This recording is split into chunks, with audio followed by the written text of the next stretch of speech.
शिव गुरु बारन जी हो। ए जी हो शिव गुरु हमारो बा शिव गुरु तोहरो, सबका के शिव गुरु बारन जी हो।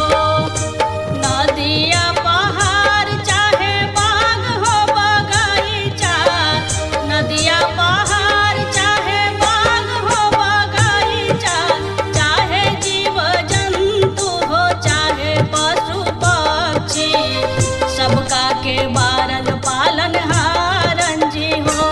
ए जी हो शिव गुरु हमारो बा शिव गुरु तोहरो, सबका के शिव गुरु बारन जी हो।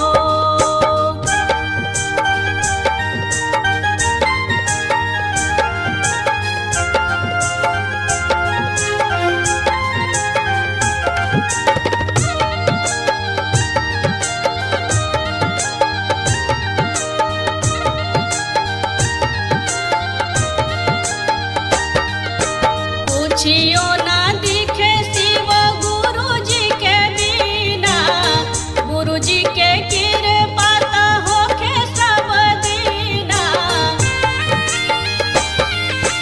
पूछियो ना दिखे शिव गुरु जी के बिना, गुरु जी के कृपा त होखे सब दीना। गुरु जी के जाना लोग गुरु जी के माना, सुख दुख के बारन उहे कारण जी। ए जी हो शिव गुरु हमारो बा शिव गुरु तोहरो, सबका के शिव गुरु बारन जी हो।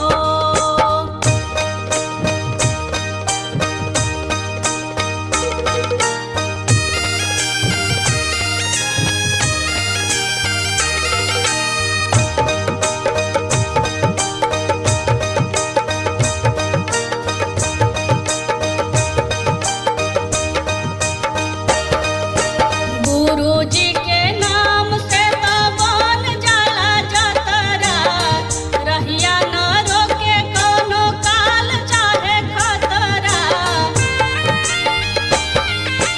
गुरु जी के नाम से तो बन जाला जतरा, रहिया न रोके कोनो काल चाहे खतरा। रख जी भरोसा अपन गुरु महादेव पर, उहे बारन दुख के निवारन जी हो। ए जी हो शिव गुरु हमारो बा शिव गुरु तोहरो, सबका के शिव गुरु बारन जी हो।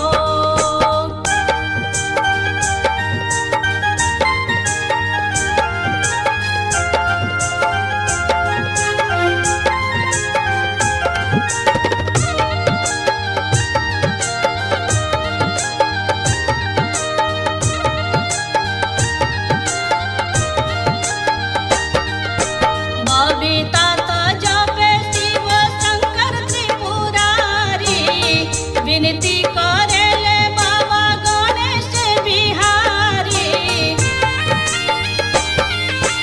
बबीता त जपे शिव शंकर त्रिपुरारी, विनती करेले बाबा गणेश बिहारी। आई नाही आज कबो बात बाटे साच हो, उहे बारन पापी के संहारन जी हो। ए जी हो शिव गुरु हमारो बा शिव गुरु तोहरो, सबका के शिव गुरु बारन जी हो। नदिया पहाड़ चाहे बाग हो बगीचा, नदिया पहाड़ चाहे बाग हो बगीचा, चाहे जीव जंतु हो चाहे पशु पक्षी, सबका के बारन पालन हारन जी हो। ए जी हो शिव गुरु हमारो बा शिव गुरु तोहरो, सबका के शिव गुरु बारन